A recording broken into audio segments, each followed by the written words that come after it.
Hello, welcome to our consultation on 3 proposed changes to our West Suffolk Council taxi licensing policy. Back in September, an independent survey was carried out to look at some of our existing taxi licensing policies and to see if anything needed changing. As a result of this, we are now consulting on 3 proposed changes. The first change that the Council is consulting on is the approach to wheelchair-accessible vehicles, or WAVs. Currently, the Council requires all new or replacement Hackney carriage vehicles, or HCVs, to be wheelchair-accessible vehicles. This is intended to make sure that the needs of disabled passengers who use wheelchairs are met. However, the feedback from the survey of people who use wheelchairs, people with other disabilities, and people who have mobility issues was that many disabled customers prefer not to use WAVs because of their different needs. So, a mixed fleet is best. The Hackney carriages licensed by West Suffolk Council includes a larger proportion of wheelchair-accessible vehicles than the average council area in England. While the number will fluctuate, it would suggest the balance is right across the district as a whole to meet demand. However, a previous study in 2019 identified that there was a shortfall in Zone A, the former Forest Heath area, because WAV vehicles are not evenly distributed across the taxi zones, which could impact availability. As such, West Suffolk Council is proposing to remove the requirement for new or replacement Hackney carriage vehicles to be wheelchair-accessible vehicles. This will be monitored to make sure that the proportion of WAVs doesn't go down, and there will be a full review by 2025. The second issue the Council is consulting on is taxi zones. West Suffolk is divided into 2 taxi zones, which is something left over from when West Suffolk Council was 2 councils, Forest Heath and St Edmundsbury. Hackney carriage licence holders can only operate within 1 zone and are not allowed to pick up passengers in the other zone. West Suffolk Council is proposing to merge the 2 taxi zones into a single zone to best meet the demand from customers.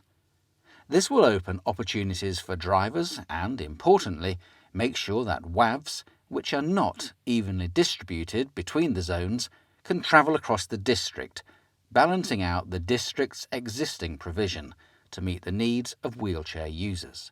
Moving to 1 zone is the only way that we will remove our existing WAV policy. Without this change, the Council is unwilling to risk altering the existing policy. The Council cannot have different licensing policies for different parts of our district, so we cannot, for instance, address the concerns over the shortage of WAV provision with a policy that only applies to Mildenhall and Newmarket. If we merge the zones, the decision cannot be reversed. One risk is that taxis will flood an area where they think there's more trade to be made, leaving a shortfall elsewhere.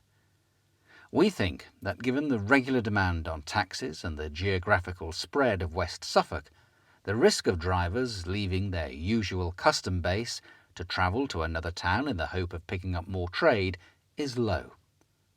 West Suffolk Council has undertaken research to see how to do it right and to learn from others. We will ensure that all stakeholders are able to have their say, and that the situation is monitored to make sure that there are no negative consequences, such as areas where customers can't get a taxi as a result. The final change the Council is proposing is about the age of the taxi fleet. In 2020, the Council agreed to put a 10-year age limit on all vehicles in the taxi fleet. However, at the time, the long-term effects of the pandemic were not known.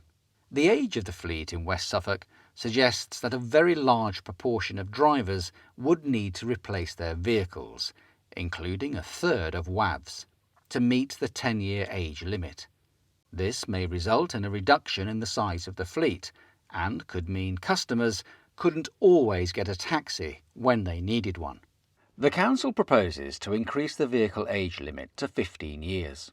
This applies to all taxis, not just Hackney carriage vehicles, and will mean that the oldest vehicles, the ones that emit the most carbon, will still need to be replaced. But it does not run the risk of radically reducing the size of the fleet. This will be reviewed by 2025 as we work towards the fleet being more accessible and environmentally friendly by 2030. So, the Council's package of policies is 1. To remove all WAV requirements for HCV licensees and to keep the levels of provision under review. 2.